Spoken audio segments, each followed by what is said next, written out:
Bonjour et bonsoir en fonction de l'endroit où vous vous trouvez actuellement. Une fois de plus, nous allons pénétrer dans les sphères de la connaissance interdite. Donc, je fais cette vidéo tout simplement parce qu'actuellement au Cameroun, il y a, on va dire, une situation qui défraie la chronique, que ce soit dans les journaux télévisés, sur les médias, et beaucoup de gens en parlent actuellement. C'est sur l'histoire, on va dire comme ça, d'un soi-disant pasteur au Cameroun, donc à Yaoundé, qui prétend dire que ses fidèles sont possédés de l'esprit bamileke et anglophone. Donc, il demande à ces derniers-là, à ces fidèles, d'extirper, de faire sortir l'esprit bamileke qui prend possession d'eux.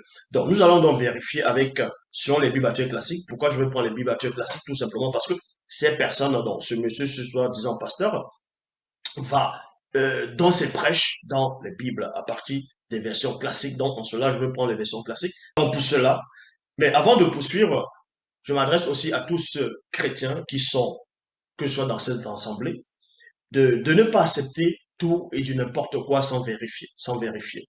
Parce que dans vos propres Bibles, il est dit dans Jean 3, 11, nous disons ce que nous savons et l'on rend témoignage de ce qu'on a vu. Et également, dans Proverbe 19, 2, le manque de science n'est bon pour personne. Et dans Jérémie 33, 3, demande-moi, je te relèverai des choses cachées, des choses que tu ne sais pas. Donc, si vous ne savez pas, ce qui se cache derrière par rapport aux propos de cet homme-là, de cet homme dont vous dites être votre pasteur, qui dit qu'il y a un esprit bamléké, et ça s'arrête pas là. Il va dire esprit anglophone, donc de faire sortir l'esprit anglophone, l'esprit bamléké sort de ce corps. Et cette personne prétend aussi que certains fidèles sont souvent possédés par des hautes personnalités ou bien des personnes, de certaines personnes. On va vous montrer ici, selon les écritures bibliques, donc, que la théorie qui veut qu'il existerait un esprit bamileke est faux, est caduque. Ça ne tient pas. C'est anti-biblique, c'est de l'anti-phrase, c'est l'anti-vérité. Pourquoi? Donc, on va prendre quelques passages dans les Bibles, que ce soit dans ce que eux vont nommer le Nouveau Testament et l'Ancien Testament, pour démonter cette fausse doctrine qui veut, qui dit qu'il existerait un esprit bamileke, approprié au peuple bamileke. Est-ce qu'au Cameroun, il existerait un esprit qui propre, qui appartient à chaque peuple, à chaque tribu? On va donc vérifier cela ici. Comme j'ai dit, beaucoup de personnes se lèvent pour condamner cette personne en disant, mais pourquoi les autres pasteurs ne se lèvent pas pour condamner cette personne? Pourquoi les hommes de Dieu ne se lèvent pas pour condamner? Ils ne peuvent pas condamner. Parce qu'ils ne peuvent pas condamner tout simplement parce que cette situation les dépasse. Ils ne savent pas ce qui se cache derrière. En gros, c'est spirituel. Pour condamner cela, il faut d'abord aller par-delà le voile pour comprendre quel est l'esprit qui anime cette église-là, qui anime cet homme-là. C'est cet esprit-là qu'il faut dévoiler, qu'il faut dénoncer. Parce que quand vous dénoncez que les hommes en surface, cet esprit-là sera toujours là. Et ça va contaminer d'autres personnes. On va dévoiler cet esprit-là. Et cet esprit-là, c'est un démon religieux de haut rang. On va aller dans 2 Chroniques 21, verset 16. Dans 2 Chroniques 21, verset 16, la théorie qui veut que le Bamileke puisse avoir un esprit Bamileke qui lui appartient et qui est aussi un esprit anglophone, un esprit francophone de chaque tribu. Ce que cet homme qui se prétend être pasteur est en train de dire ne vient pas seulement de cette personne directement, ou bien ne vient pas seulement de cette personne seule. Beaucoup de personnes, beaucoup de ceux qui sont venus traduire les Bibles, dans les biblistes, ainsi de suite, ceux qui ont pratiqué aussi, ceux qui ont étudié la théologie, ont rédigé des Bibles, des versions, plusieurs versions, eux-mêmes ils ont rapporté cette notion-là, qu'il existerait un esprit qui appartient à une tribu à part ou à un peuple. Parce qu'eux-mêmes, ils ne comprenaient pas le mystère de la spiritualité. Et ça ne s'arrête pas là. Quand il va plus loin, il explique, comme j'ai dit, que l'esprit d'un homme, c'est-à-dire d'une personnalité, va venir posséder un de ses fidèles. Et cela, vous voyez que ça ne tient pas. Depuis quand un esprit humain ou bien un esprit d'homme va posséder un autre homme? Ce n'est pas possible. Je vais vous expliquer ces choses-là, pourquoi ce n'est pas possible.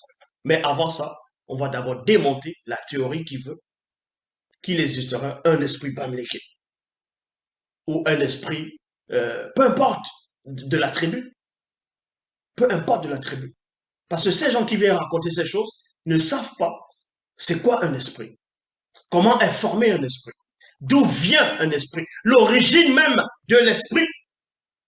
C'est cela où ils vont venir raconter des balivernes, des hérésies. Donc dans 2 Chroniques chapitre 21, verset 16, vous pouvez vérifier. C'est dans, par rapport à plusieurs versions, il est dit ici, le Seigneur excita contre Joram l'esprit des Philistins. De même que ce pasteur va dire, l'esprit Bamileke, l'esprit anglophone, sort de ce corps. Dans 2 Chroniques 21, 16, il est dit que le Seigneur Yahvé Adonai Jéhovah Elohim, l'Éternel, excita contre Joram l'esprit des Philistins. Donc ça voudrait dire ici qu'il y a des Philistins, les Philistins avaient leur propre esprit. Le Seigneur excita contre Joram l'esprit des Philistins et des Arabes, voisins des Éthiopiens. Ça c'est faux, ça a été mal traduit. Je répète ici, ça a été mal traduit. On va aller dans une version qui a été, on va dire, mieux traduite par rapport uniquement à ce verset.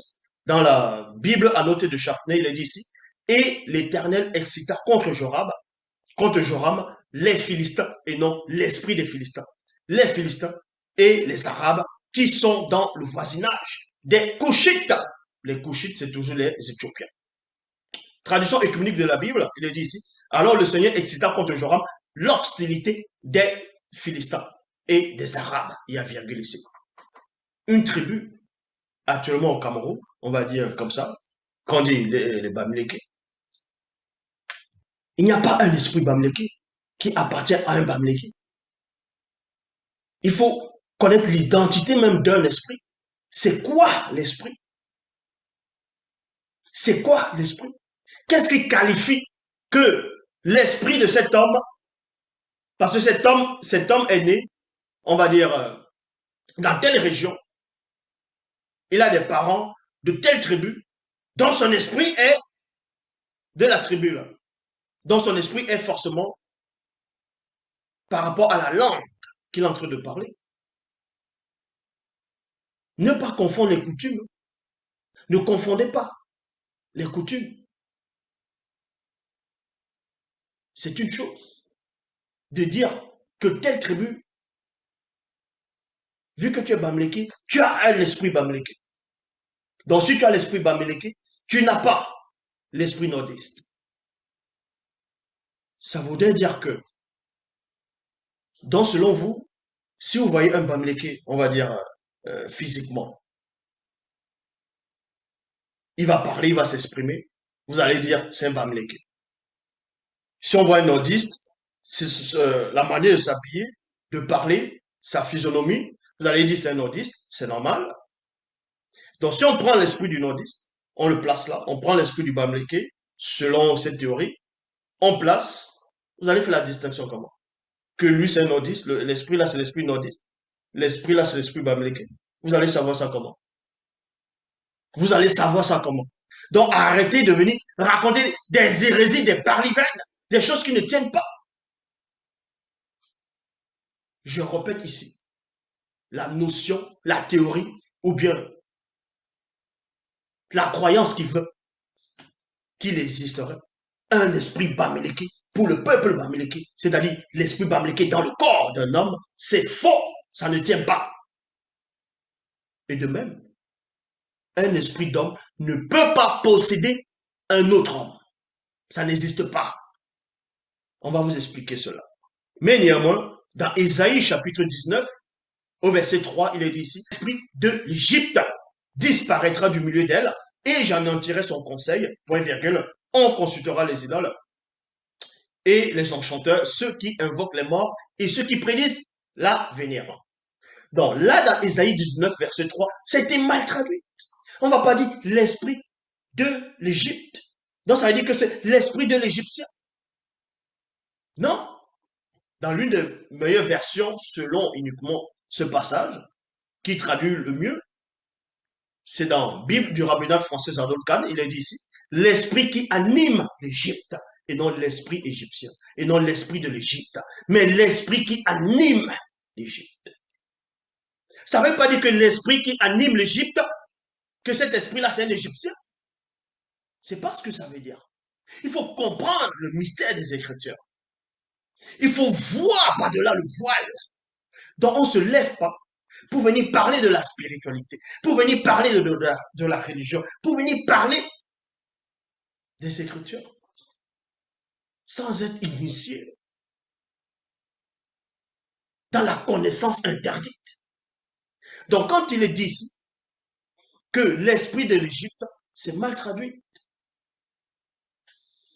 C'est plutôt l'esprit qui anime l'Égypte s'évanouira.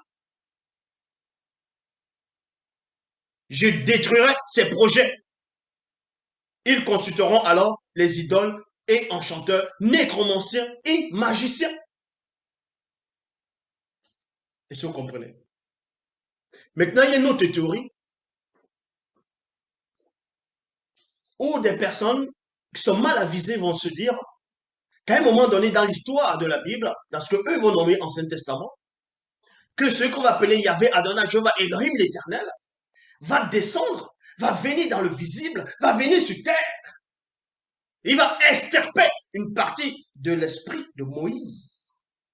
Il va prendre l'esprit de Moïse. Il va mettre l'esprit de Moïse dans le corps de plusieurs personnalités d'Israël, dont les anciens d'Israël, afin que ces personnes puissent faire exactement, en gros, par rapport à la mission purifier le peuple, ainsi de suite parler, comme Moïse. Et les gens vont lire cela. Ils vont baser les ministères sur ça. Et ils vont venir raconter des hérésies telles que vous voyez, où on vous dit, on va voir soi-disant une fidèle, et on va lui dire, tu es qui? Non, je suis telle personnalité. Je suis telle personnalité. Donc ça veut dire quoi? C'est l'esprit de cette personnalité qui est entré dans la personne qui est dans l'église, en train de défier le pasteur. Vous voyez que ça, c'est la comédie. Je dis, ce n'est pas possible.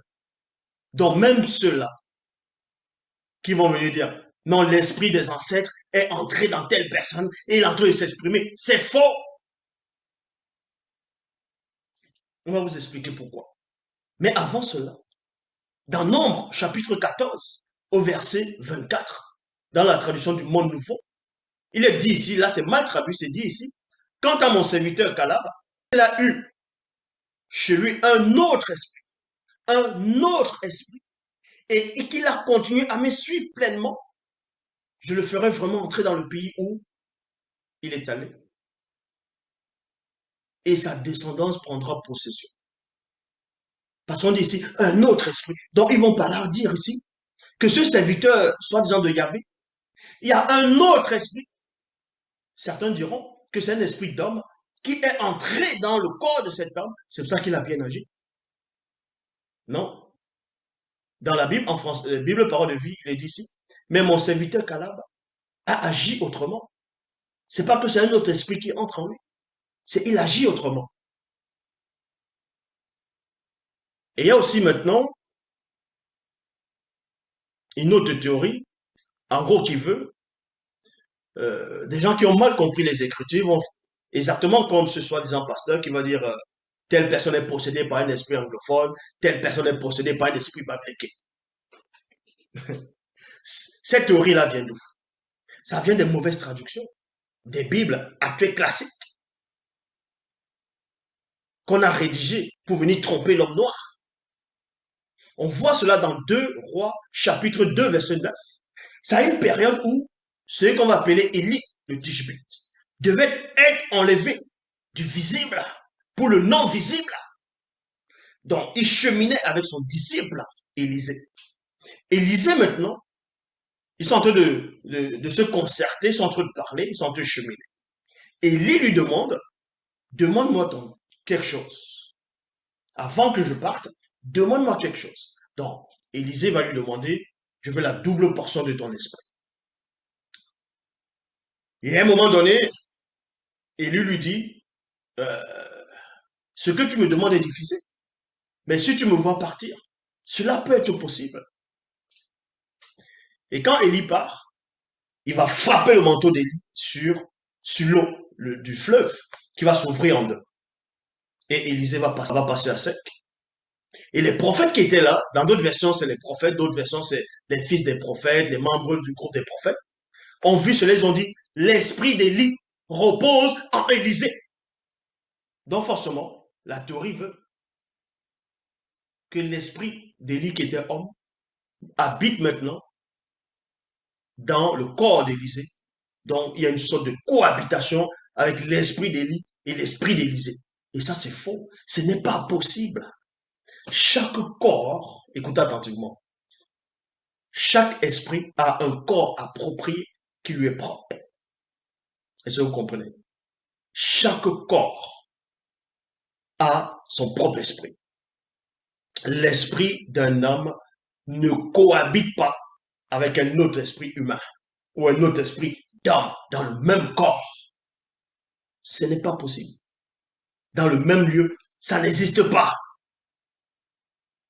Donc, quand ce soi-disant pasteur va vous dire que telle personnalité, l'esprit de telle personnalité est entré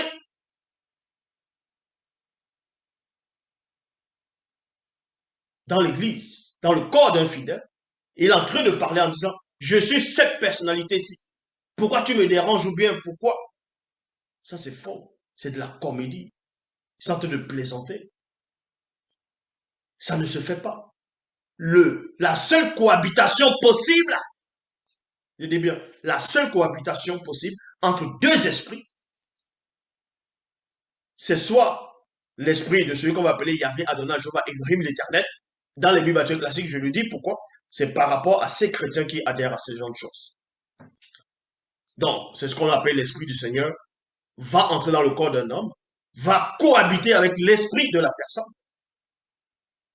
Et aussi, quand il s'agit d'une possession démoniaque, donc l'esprit, c'est-à-dire le démon, parce que le démon c'est un esprit, peut cohabiter avec l'esprit d'une personne dans le corps de la personne. C'est ce qu'on appelle la cohabitation occulte ou bien la cohabitation démoniaque.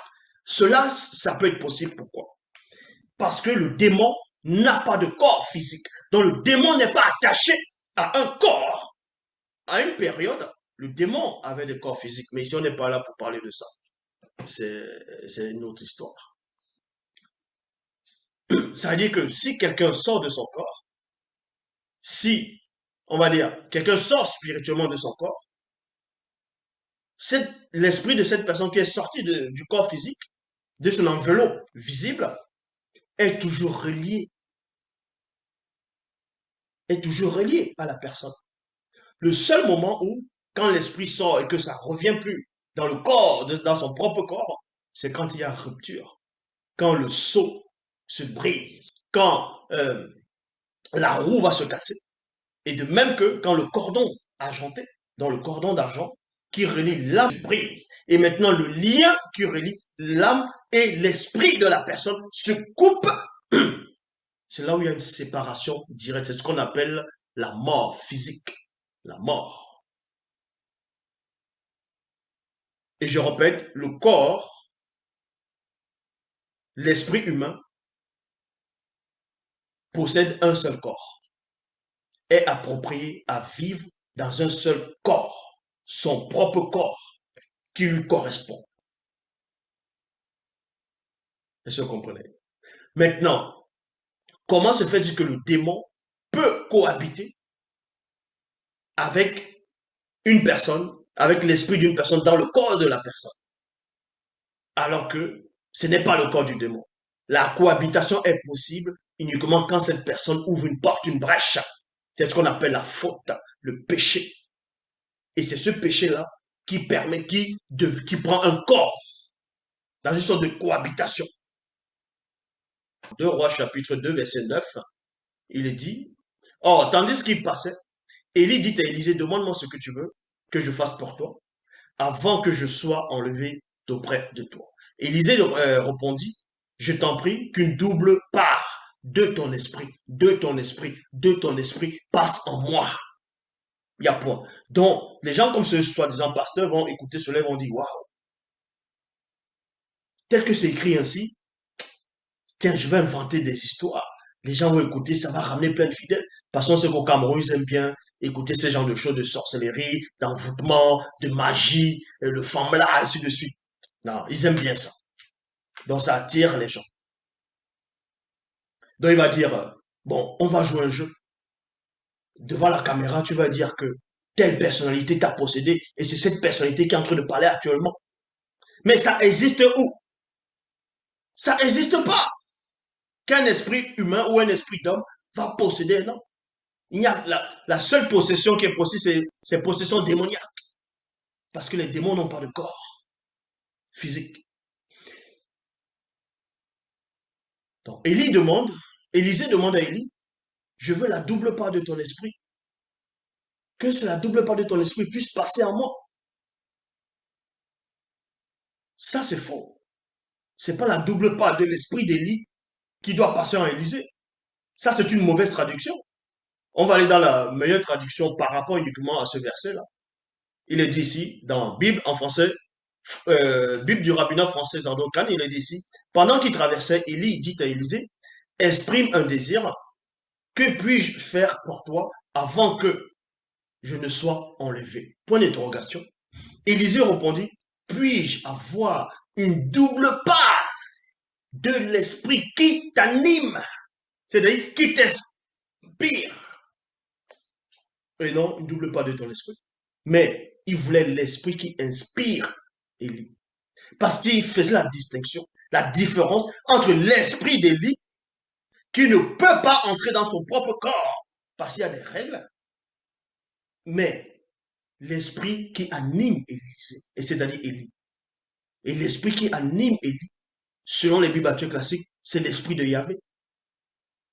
Donc l'esprit prophétique, c'est-à-dire la portion de l'esprit prophétique. Dans 2 Rois, chapitre 2, verset 15, on vous dit ici, les fils des prophètes qui étaient à Jéricho, vis-à-vis, ayant vu dire 2 points. Donc, c'est à un moment donné, quand Élisée a fendu l'eau en deux, l'eau du fleuve, il se met à passer sec. Les fils des prophètes, dans d'autres versions, c'est les prophètes ou bien les membres du prophète, les membres du groupe du prophète. Quand ils ont vu cela, ils ont dit, c'est l'esprit d'Élie qui repose en Élisée. Donc, ils disent qu'il y a une cohabitation entre deux esprits humains, dont d'hommes, et ce n'est pas possible. Les fils des prophètes qui étaient à Jéricho, vis-à-vis l'ayant vu dire 2 points, l'esprit d'Élie repose sur Élisée.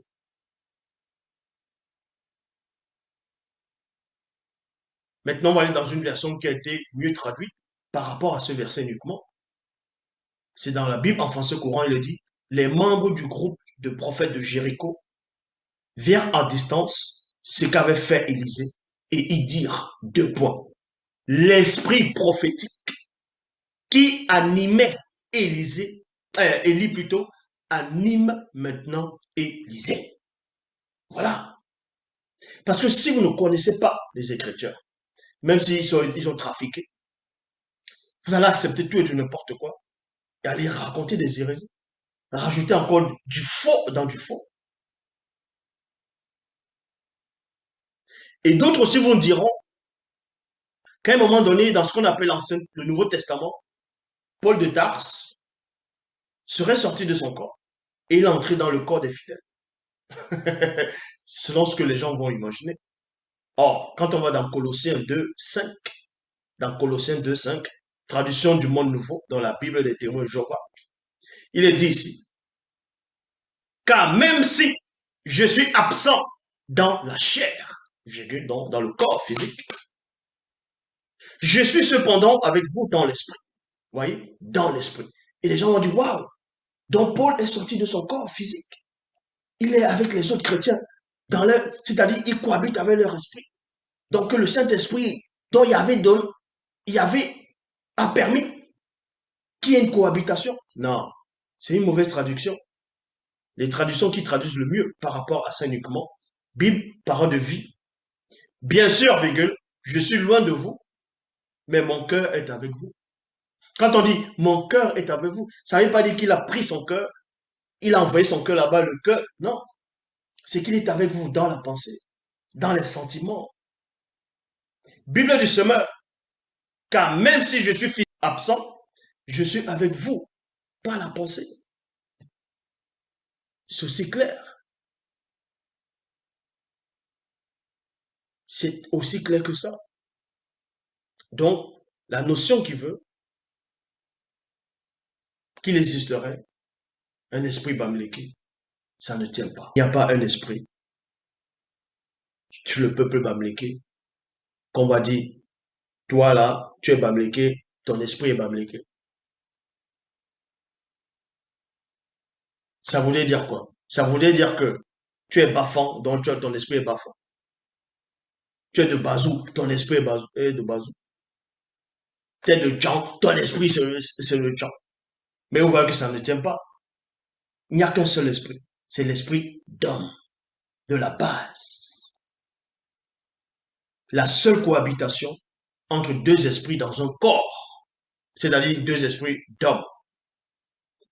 Malgré qu'il y ait, c'est pas une contradiction, c'est néanmoins une femme qui est enceinte, qui va, une femme qui est enceinte, au moment où le fœtus est déjà plein, on va dire assez développé, l'enfant maintenant a un esprit dans son propre corps, c'est-à-dire dans le ventre de la maman. Mais l'esprit de l'enfant ne cohabite pas avec l'esprit de la maman. L'esprit de l'enfant reste néanmoins dans son propre corps.